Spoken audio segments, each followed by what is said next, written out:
And now, coming to you live from the City of Angels, Los Angeles, California, it's the Sheena Metal Experience with your host, Sheena Metal, only on KGRA Digital Broadcasting.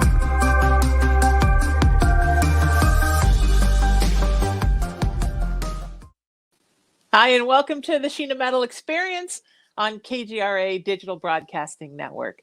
I'm your host, Sheena Metal. I'm a psychic medium. I'm an interfaith minister. I'm a performing artist, and I'm a 28-year talk radio host in Los Angeles. Come to you live every Friday at 3 o'clock Pacific time from my home in Southern California. This show is about spirituality. It's about creativity. It's about humanity. It's about passion. It's about service. It's about becoming your best you and inspiring others to do the same in this big, beautiful world. And every week on the show, it may be my show, but it's always, without a doubt, your experience. My guest today is just one of my favorite people, such a lovely man and an amazing bassist and all-around musician. You know him from bands like Mr. Big and Tallis and Steve Vai and David Lee Roth. His new project is Winery Dogs. He's a fellow Irishman and a hell of a lot of fun. Please welcome the wonderful Billy Sheehan to the show. How are you, my friend? It's good to see you. It's great to see you, Sheena. Thank you so much for having me on. Billy and I used to be neighbors, but then he moved and I moved. So now, well, I didn't move. I still have my place there, but I'm mostly here down here at the beach now. So we're no longer neighbors, but we're still creative neighbors. Well, we'll always be neighbors at heart. Exactly. So tell me a little bit about, I remember when you did my show the first time, we've done a couple of them, but when you did the first one, of course I ask if you're Irish because I'm Irish. So I always ask Irish people, are you Irish? And I was wondering, growing up Irish, did you grow up with all that kind of magical mysticism stuff? Because from the time I was little, my mom was talking about the fairies and the leprechauns. And she used to always say every Irishman kind of has one foot in the fairy garden. And for me, that kind of mysticism was always part of my creativity. So did you kind of grow up with all that sort of magic around you? Not in that fashion particularly, but my dad was a recitationist. He would recite poems and stories. Oh, I love that. He was an amazing storyteller. So in the sense that so much of that information is by word of mouth. Yeah. Passed down from generation to generation. Yeah. Being a good storyteller was the mechanical aspect of when you have an experience, the ability to pass it on to someone else. So I got that from my dad very strongly. My dad's father came from Ireland when he was 6 years old on a ship. His parents died on the trip. He showed up on Ellis Island alone. And the Roman Catholic nuns took him into the orphanage. And at 16, they showed him how to paint with the houses. And they gave him his paintbrush, and he was on his way. And that's how our family started. And actually, because of that, I'm eligible for Irish citizenship because my grandfather was directly from Ireland. I love that. So I love that. I think it's I think it's funny whenever something goes on in our countries at disrest, which it has been a lot in the last 20 years. The Irish country of Ireland is always like, Irish American people, do you want to come back? Come here. And I always think it's so funny because the truth is there are probably more of us of Irish descent in this country times like 100 than there are actually in the country of Ireland, because we came here where we were no longer starving. We had jobs, we had houses. So we made lots of Irish people and we just kept doing it. So I think that I love that story that you could have the Irish citizenship. I think if it were me, I would strongly consider it. But I think I'm one generation back. My great grandmother on my mother's side came here. And I know that because after I went to Louisville, where my mom was born in Louisville, then my grandma died and my mom was orphaned and in the system and then adopted by my grandparents in upstate New York when she was 12. So I didn't know a lot about my birth family. And when I went to Louisville in 2013 to host a paranormal convention, I became fascinated with my birth family. And I can trace my great-grandfather all the way back to the indentured servitude, but my great-grandmother stops. There's no record of her before meeting him. So I'm thinking her parents probably came here with her. and she was a first generation. So where in upstate New York?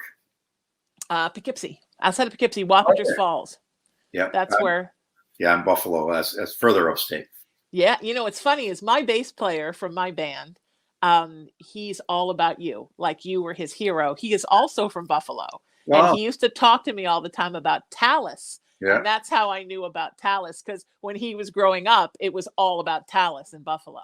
Oh, so great. It's interesting, isn't it, how we affect other generations, right? I mean, somebody affected you, you affected him, he'll go on and affect other people.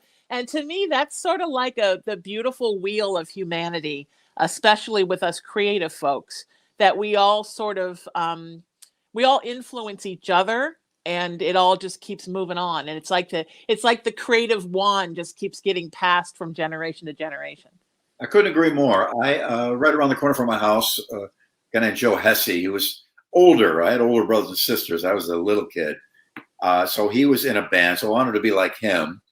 Then I started my thing, and I get email from people, and I save a lot of it at some point. To document it all would be interesting, but people that, and you don't realize how much effect you have on them.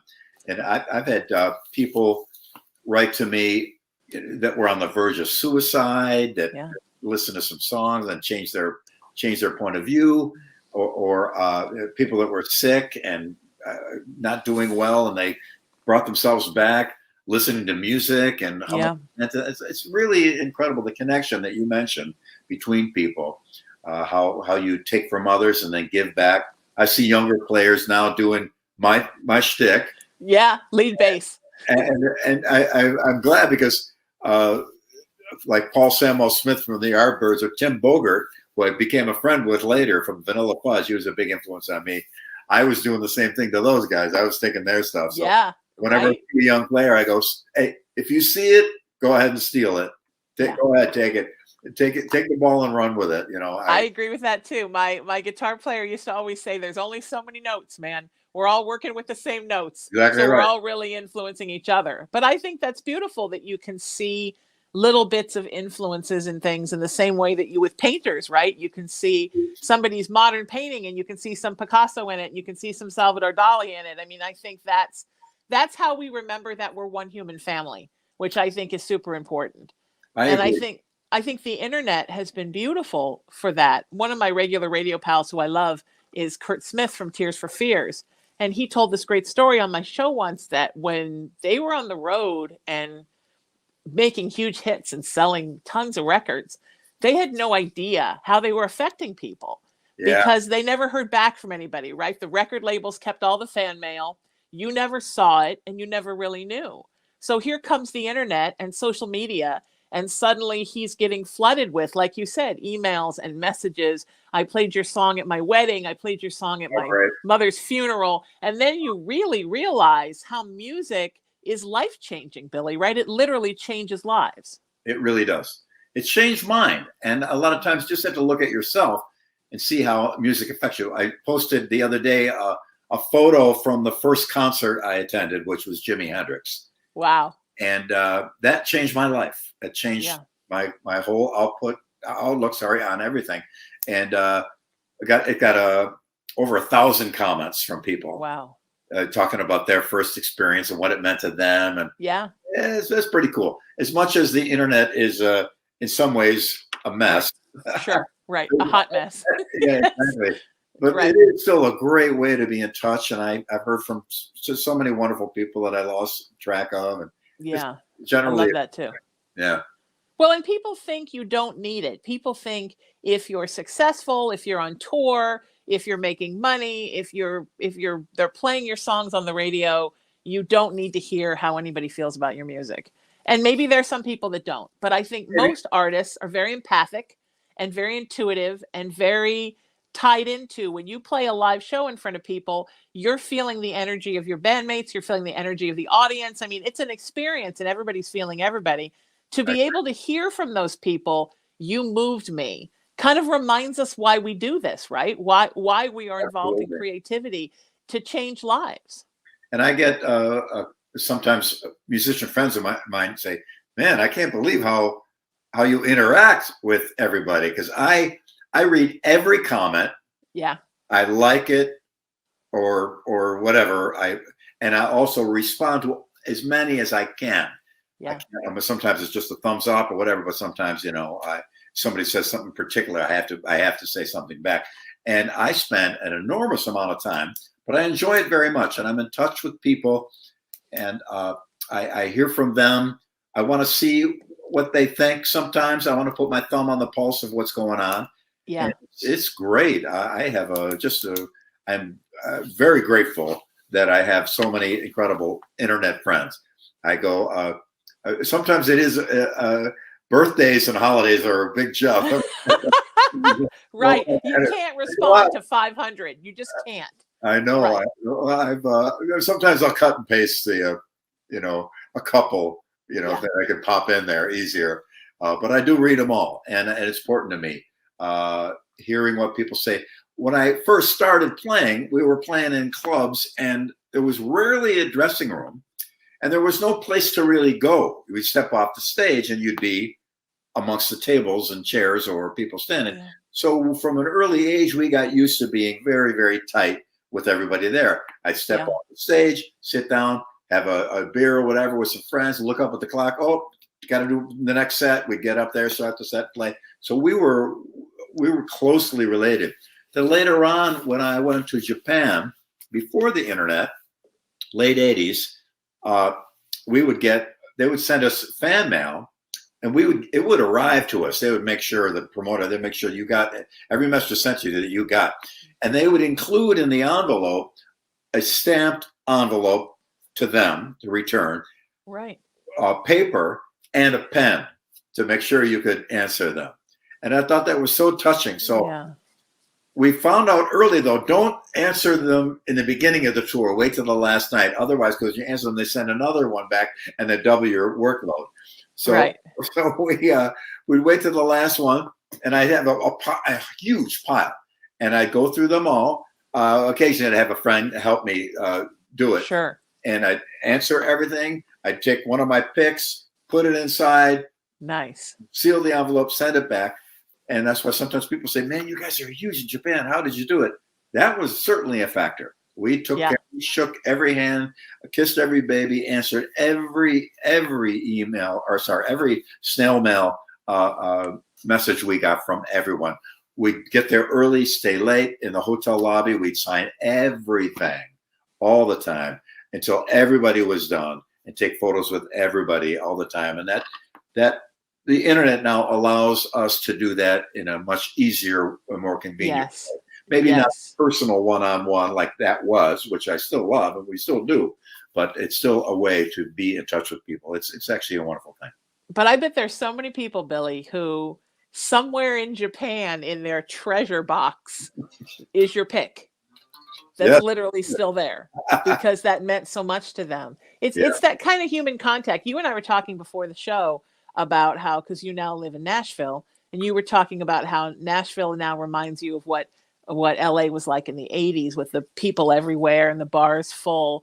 I miss that. And I know that for whatever safety reasons, Los Angeles had to suddenly say, Hollywood especially, no more standing on the streets. But when I first started in the scene in 91, and I know that was a little bit later than some folks got, and I started my first TV show in 91, literally you would walk down Sunset Boulevard at any night of the week, and it was like 6 deep with people on the sidewalks. I mean, it was everywhere. So when I started my first show, which was about music, I told my cast members, dress up in your costumes, and I gave everybody like a black, like Halloween trick-or-treat bucket. We filled it with tiny pieces of candy, and each little bite-sized candy bar, I taped a flyer to the back of, and we walked up and down Sunset Boulevard and passed out candy. And that's how my show became the thing that launched my entire career, because people remember you giving them something nice, saying, hi, how are you? This is my show. Send me some information about your band. Have a Snickers. And that's how we build community, right? Before you had the internet. Now we've got the internet. You can sit in your house and build community. And, I worked, booking music was my full-time gig until radio took over. I did it for over 25 years. And many of those years full-time. And when bands would say to me, like, how come nobody comes to our shows? I'm like, man, you got to build community, right? We have to build. You guys did that when you played in bars in Buffalo. You got off the stage, you sat down and had a beer. People came over to the table and talked to you. Then they wanted to come back and see you the next night or the next week because they liked the conversation with you. It's just like you were talking about with your dad, right? It's like being a storyteller at a pub. You're building community. It's so important that you continue to build community, and not just now for our careers, but now we're realizing how important it is to build community. Just as a human being, we need that, because we're realizing there's so many people out there that are lonely and they need someone to say, hey, thanks for the birthday wish. For their whole life, they probably screenshot, oh my God, Billy Sheehan got back to me for the birthday wish. And they will remember that forever and ever. And I think that's, for me, I think on a spiritual level, as creative people, it's our responsibility to give back when we can. Not everybody thinks it's a responsibility. For me, it is. It's like the expression, right? Service is the rent you pay for living on the earth. I think part of service is when somebody appreciates what you do, you find a way to give a little something back. I agree. Yeah, I often said, because I see other musicians, they don't do the same thing I do. Some do more probably. But when somebody buys a record or a ticket or a T-shirt, you got the record, we're even. Ticket, you got the show, we're even. Right. We're even. I don't owe you anymore. And some people get a little upset.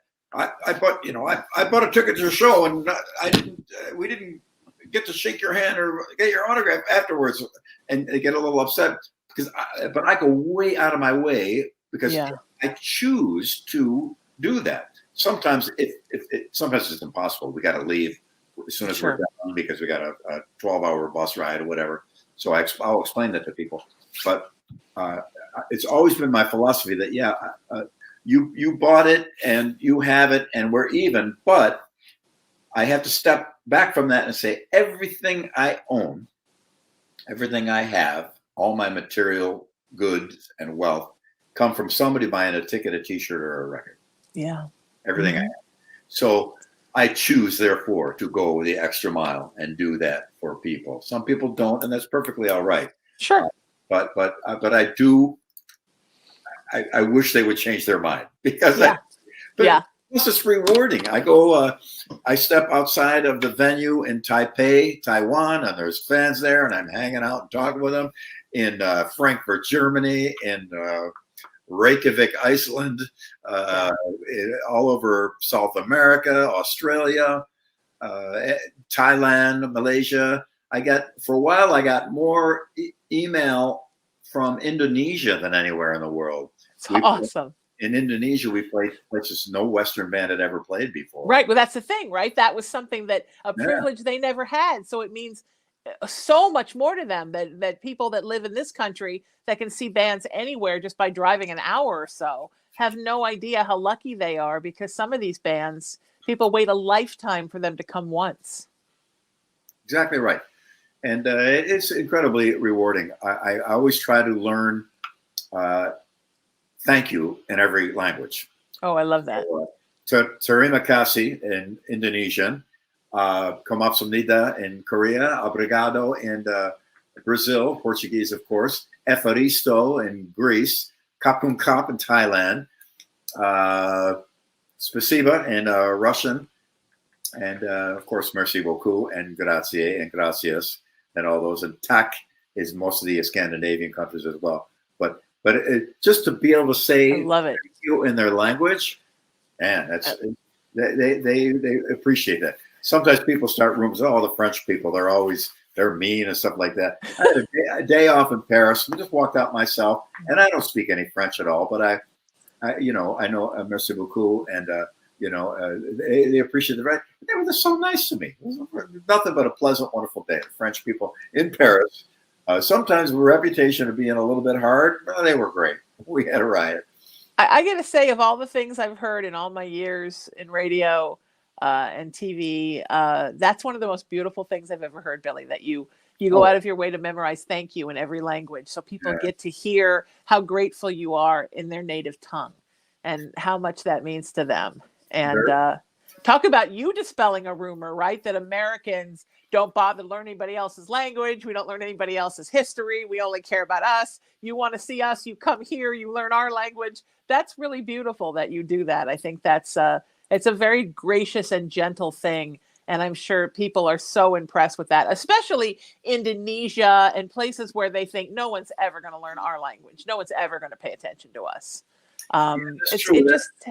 Some of the out of the way, if you will, countries. Sure. Yes. I remember the first time I did it, I did base clinics in Japan, my first time to Japan. I hadn't performed there yet, but my reputation had apparently preceded me. So it was, I didn't know about the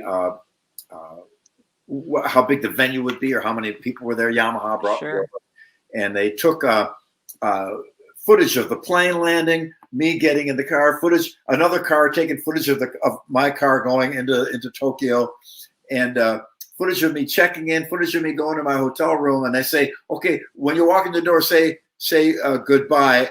And I didn't know what they were doing. So I walked in my home, okay, bye, see you later. And then they took footage of me leaving. And before my clinic, they spliced stuff, all that footage, and they showed a movie of me, the plane landing. It's fantastic. Like the Beatles. It was amazing. And the only one mistake they made was they showed my room number on the door.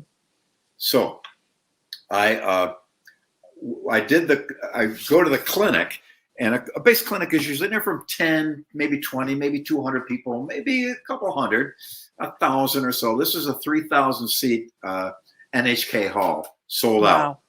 So then I started getting, oh man, I better warm up. So we played, and I made sure, and before I went on stage, so I had a translator. So okay, you have to coach me because I don't know any Japanese. How do you say thank you? And there's arigato. It's the short version, or just domo, which is another. But domo arigato gozaimashita is the full banana. Wow. That's really There's big. A lot of thank you. That's great. So that's the thing. And I practiced it, and I wrote it down on a piece of paper that I had near my chair. And it was just, I could remember it. And so my closing words, I just wanted to say to everyone here, domo arigato gozaimashita. And you could hear the people that took their breath away. They're so honored. It was amazing. So just to finish the story. So I go back to my hotel to change quick, and we're going to go out to dinner. And I couldn't get the door open because the fans had jammed so many fan letters underneath the door. Oh, wow. Barely pushed it. So I finally got it open, and there was just hundreds of them. And that's where I started the tradition of answering everybody. I love that. It was a great thing. We had a very wonderful relationship with Japanese people, still do, with Mr. Big, and it's been so enriching and so wonderful. I love that. Don't you think, though, that from an energetic standpoint, and my whole life has always been about my spirituality sort of drives my creativity, and everything for me is energy. Now in the last 5-6 years, I actually talk about it. I like to say it's like now I wear my underwear on the outside. But, energetically, we know that when you put something good out, right, something good comes back to you. So if you're taking that extra mile to care about someone, to make someone's day, and you're putting that energy into the world, then that energy is going to fly back, and then everybody's happy, right? It's like a circle. They're happier for you doing it. You're happier because you did it. Somebody will do a nicety for you because you did a nicety for someone else. And then everyone's day is just that much more pleasant. And I always say when I have a nonprofit, a Peace, Love, Kindness, Unity nonprofit that I founded after my mom died to carry on her teachings. And I always say when I teach or speak on behalf of it, if every one of us just got 5% kinder every day. I mean, what is 5%, right? You open a couple doors, you tip your barista, you tell somebody they look great in that shirt. The tsunami of kindness that would envelop the earth from all of us just getting a tiny percent kinder. It's the little tiny things that you do. And it doesn't take a lot, right? One thing you said in Japanese and your hotel room is filled with letters because people are so honored. I mean, that's that's really changing the world. So your music is changing the world, Billy, but also your actions as a humanitarian, as a human being, are also changing the world. And I just think it just feels that much better to live like that. Oh, I agree completely. And just the little kindnesses.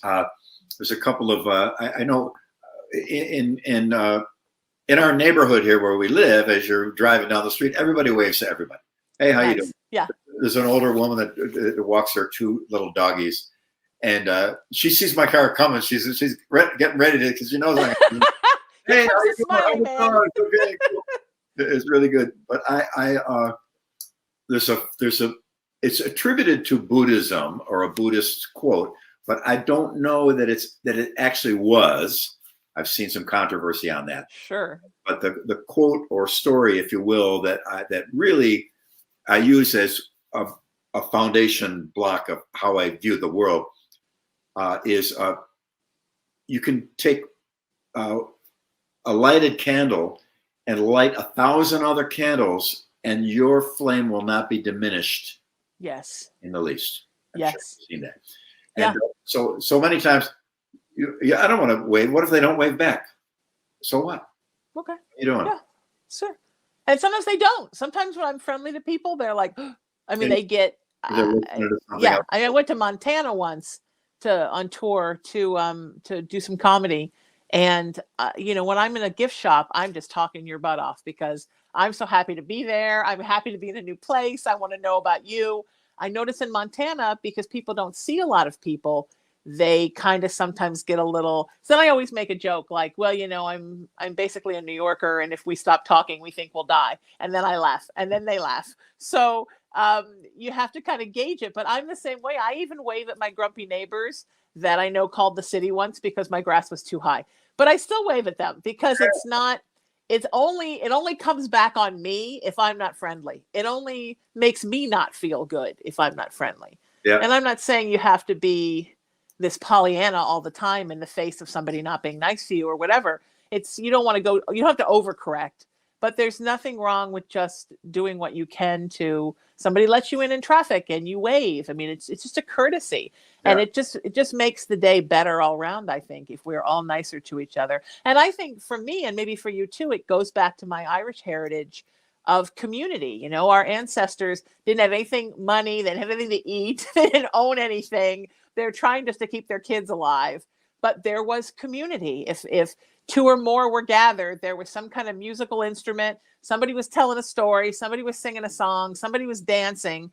And I think that is literally attributed to the survival of our people, was that ability to gather together and make light of things that were not light. Yes. Yes. And there is a unique experience that is Ireland too.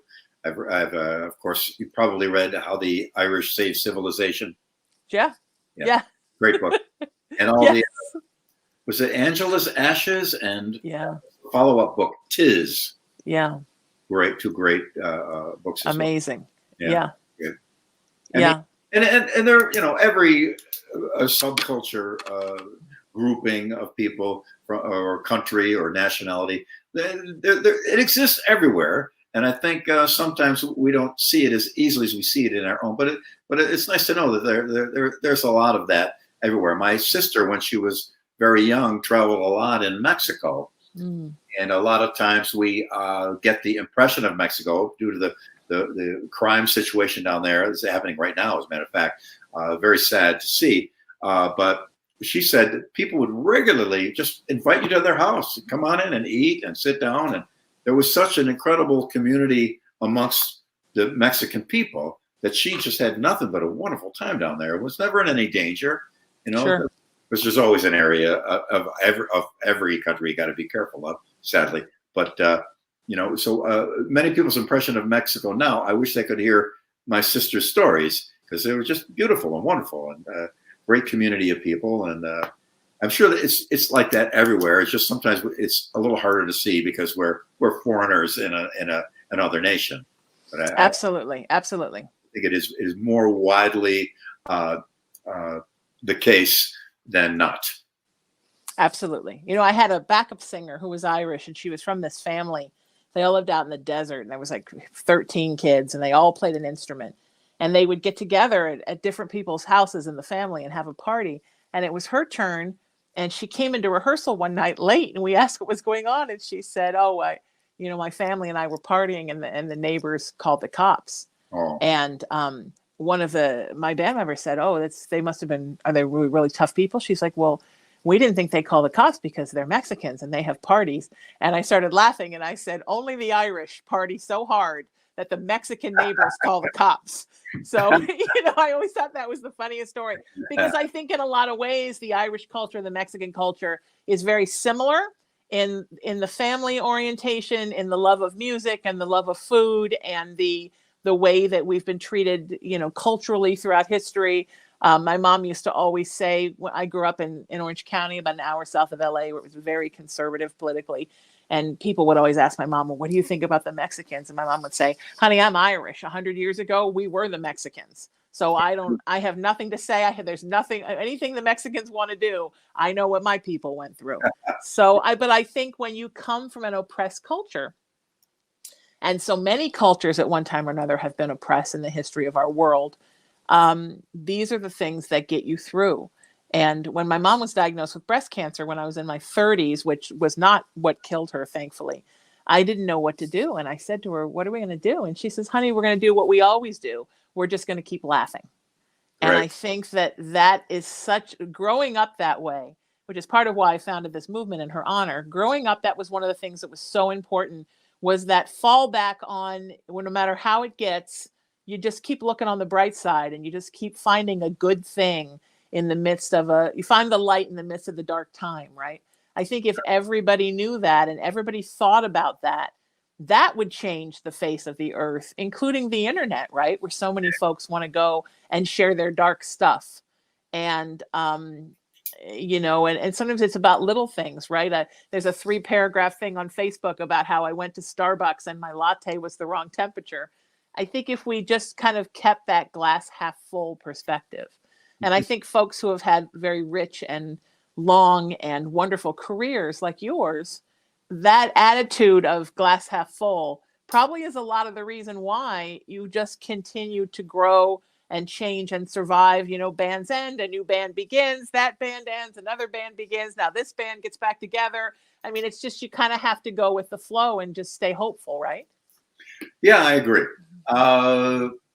I've had some very, very difficult times that I rarely talk about, because I'd much rather talk about the positive things. Sure. But there have been times when I didn't know what I was going to do the next day, how I was ever going to survive, out of money, out of favors, out of everything. And it all came around. It all came around in the end. And I think attitude is everything. I remember we were driving to a gig years ago, and W. Clement Stone came on Larry King radio show. And he was success through a positive mental attitude. And I got the book, and it's very interesting, but he kept referencing Napoleon Hill's Think and Grow Rich. Okay. Which is another self-help. Sure, yeah. Comic. So I got that. And it was right around the time of reading those two books that things broke for me. Things opened up for me. And I do see a connection there. I see a connection. And that just what W. Clement Stone preached, in a way, and what Napoleon Hill said affected me greatly, and moved me to an even more positive point of view.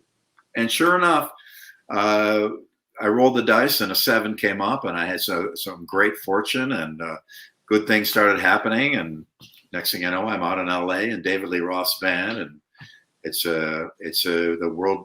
Then I was out of that band, and then I started Mr. Big and had even more success with that. So it was the positive attitude, I believe, was probably one of the main components of all happening. And I agree, and I think that's beautiful. Let's talk a little bit about energy. So I believe energy is in everything, and I'm sure you probably do as well. You're holding your bass right now, right? I don't know how much you play that bass or how important that specific bass is to you. But when you are constantly putting energy into an object, right? Do you believe that that object is like when you pick up that bass, does it have the energy of all the times and all the places in which you've played it? I mean, do you think that objects, because in the paranormal community, we talk a lot about, haunted objects and whatnot. And yes, I'm sure some objects are haunted and scary and bad. Stay away from the doll and whatnot. But what about all the things that you constantly put love into, right? Like right now, a couple months ago, I moved back into my childhood home to fix it up. And this place is, full of my mom. And I literally sit at her desk now and do these shows. And there's such an energy when I touch her desk because of all the years and years and years and decades she sat at this desk. So do you feel that way when you pick up a bass, that it has that energy in it from all the playing and all the energy you've done, things you've done while you hold it? Incredible coincidence, because that happened to me today. There's a bass on my wall. Oh, look at your wall. It's amazing. Look at that. It's this one right here. Okay. Original P bass that I got as a teenager. Wow. Yes. Main bass that played through everything, all the way up through the Eat 'em and Smile tour and Mr. Big. And then I switched over because it was getting beat up to a Yamaha version of that. Right. I was going to say it looks just like a P bass. Yeah. But I had it down. I just put it back up. I had it down, and I was had it in the room next to me here, my little man cave down here. And I just remember almost saying to it, like, man, we have been through this. Bass was on stage with me for every gig I ever did up until 91 or so, I think.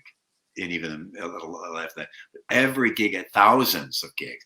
Yeah. I'm probably near about 6,000 lifetime shows. Wow. That's amazing. Congratulations. Thank you. That was probably the first 3,500 or 4,000 were all done on that bass. Yeah. And I consider it my most valuable possession because it is absolutely irreplaceable. Yeah. And it spent so much time with me and I with it. And this might sound a little gross, but if you don't do this, I don't do it. But if you were to lick it, it is salty from my sweat. Sorry, that's a horrible. That's okay. It can be a little salty. But yeah, some of the I remember one time I just thought, I wonder, holy cow, it is salty. It's unbelievable. So I'm sure there's no bacteria there. All the salt kills them all. But yeah, that object is very important to me. I believe that we are spirits, and that we imbue objects with, we cast life into them. We take an inanimate object, and that's the basis of art. I mean, this here is just wood and metal. Yeah. Until you put something in it. Yes. And how that something was created is that's several encyclopedias or several moving vans full of encyclopedias of how you got to understand and to learn and create and put two notes together, and you got it from somebody who got it from somebody who got it from somebody ad infinitum. And now you're doing a thing to it. And then not only that, now that's transmitting out to another person. Yes. Going in their ears and their heart and mind. And their life is now, it's affected by it. So the objects of these procedures and of these living situations are a little terminal point, a little point of yes. I put something in, it goes out, it reaches somebody, they go to somebody. But so I do believe there's real value, worth, and undeniable sparks of energy and glowing life coming from musical instruments, for sure. But I do too. But I do believe it could come from any object that is in that relay point of energy, or just to see something beautiful, just to see a beautiful tree or a plant or an amazingly shaped, colorful rock. It's there. We know that the energy that they are is still to a large degree a mystery. Yes. if you were to collapse all the atoms down to their smallest size they could be, things would be almost invisible. They'd be so small. Yeah. And the amazing thing about an atom is that if the nucleus is the size of a basketball, the electron going around it would be the size of the head of a pin. Yeah. About a mile away. Wow. Yeah. So that's how much nothingness there is within the space of an atom. It is almost nothing, except for that electron. That energy spins around and creates something. They still really don't. A proper scientist will tell you, we really don't know. We got theories, but in the end, we don't know. Yeah. Just like, and I believe any purveyor of their own own religion, at some point will have to say, well, that's what we believe, but we really don't know. We don't, you can feel, and you can live that faith, and that's a great thing. But in the end, it doesn't matter that you don't know, because that atom is still there, and your religious beliefs are still there, and they serve you, and you serve them. But the great mystery is quite intriguing. So how all these things stay together. And I have a tattoo on this arm. It's kind of hard to see. Originally, it was Saturn, because I read a book called He Who Shrank. It was a scientist who developed a way of shrinking, and he shrank down and down and down and down until he was on the table, and then he fell through the atoms and was floating through space, and then landed on one of them, and it was a planet. Wow.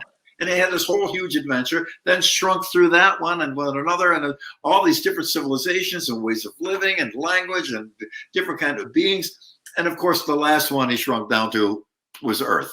Sure. The tiniest of the tiny of the tiny.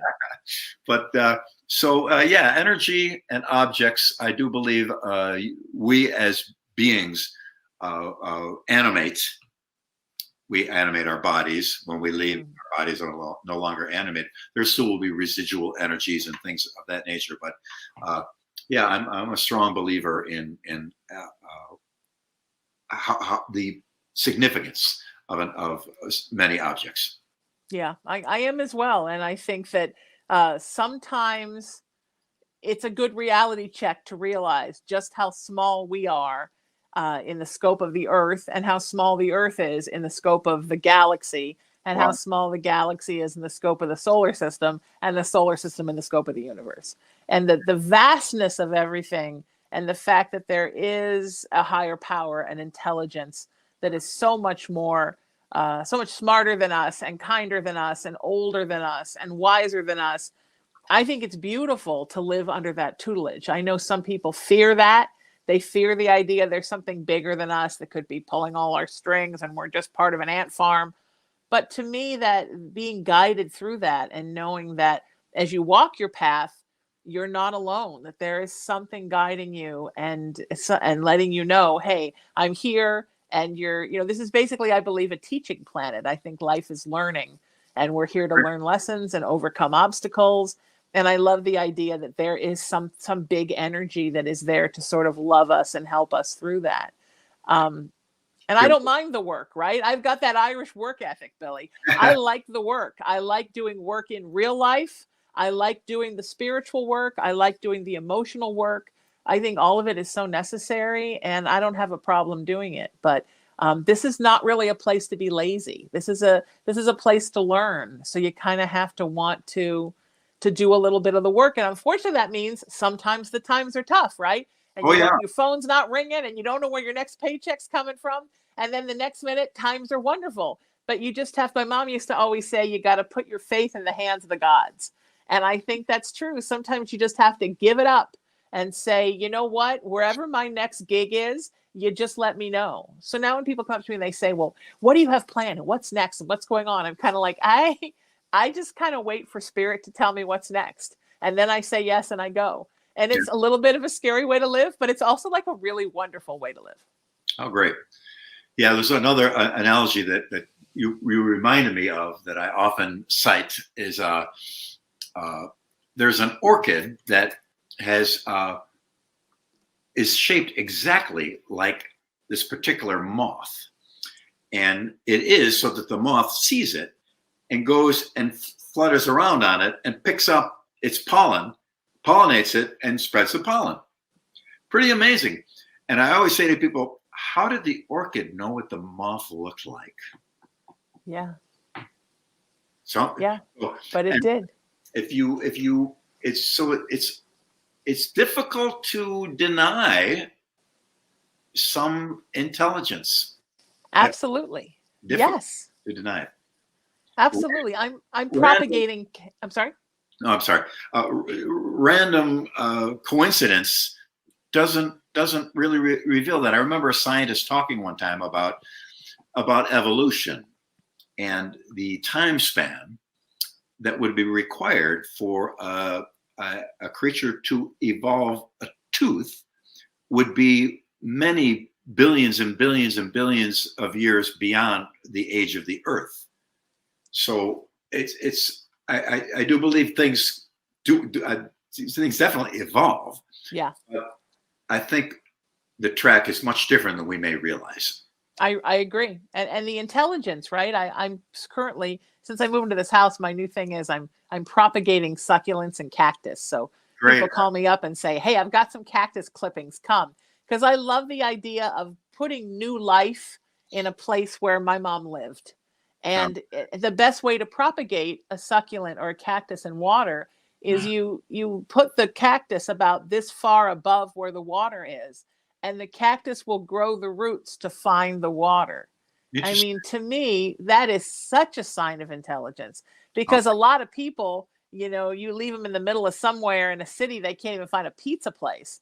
But these beautiful cactus know, I will find the water and I will create something to get to the water for my ultimate survival. So people that say that plants don't have emotions or they don't have feelings or they're not intelligent, I mean, that's better survival than we have, because I wouldn't know how to grow something to find water. I would just kind of sit there and dehydrate till somebody brought me some water. So I think, you know, everything in the universe has its own specific intelligence, right, Billy? And everything in the universe is so beautiful. And everything in the universe is affected by music. I have lucky bamboos, and they tend to get yellow leaves, and you have to cut them off. And so when I call it Lucky Bamboo Beauty School, and I put them all in front of me and I sing to them while I clip them, because we don't know if that's traumatizing. You come at them with a big pair of scissors and you start clipping all their leaves off. We think it's nothing because we're not plants, but we don't know what it is. So I sit there and I sing a little positive Bob Marley to them, and I clip them so they know that they're loved. Oh, great! I just downloaded The Hidden Life of Trees. Right. Which is trees communicate to each other. When one gets attacked by a particular pest or whatever, the other ones will start to develop defenses for it. There's a communication line between them. Pretty amazing. It's pretty amazing. There's so much intelligence everywhere. Everything is given its own specific intelligence. And I think as we evolve and we learn and we educate ourselves and we become more enlightened, we learn that not everybody has the same intelligence that we have. But that doesn't mean it doesn't have to look the same in order to be what it is. You know, an animal doesn't have to communicate with a language that sounds like ours in order for them to communicate and have language. Yeah. And that's the thing that's so beautiful about music, right? Everybody loves music. My kitten loves music. The plants love music. Music is a universal language. When the extraterrestrials finally come, probably we will make peace by singing to each other. Oh, great. Because music is the thing, right? So I love the story about your bass and how important it is to you, because it's been through so many journeys with you. Oh, yeah. Yeah, it's been. I used to have it. People would knock on my door of my apartment back in Buffalo, and I'd answer it wearing the bass. And they say, well, don't you ever put that thing down? I said, no, I don't. Why? Yeah, why? So tell me really quick before we still have time, what you're loving energetically about your new band, Winery Dogs. Well, it's a 3-piece band, which is the little triangle. It's a little easier to communicate. Yeah. I can watch both those guys. They can watch, you know, everybody can see everybody. Guitar, bass, drums. Richie Kotzen singing and playing guitar. Mike Portnoy on drums. Myself on bass. We all sing. And I grew up in kind of a three-piece band, so that dynamic really works great. And it's funny, if you add one more guy, a four-piece band or five, it changes completely. It changes everything. So and all the good things about having three guys on our tour bus. There's always an extra bunk. There's always plenty of dressing room space and all that. And so it's all good. But it's a lot of singing.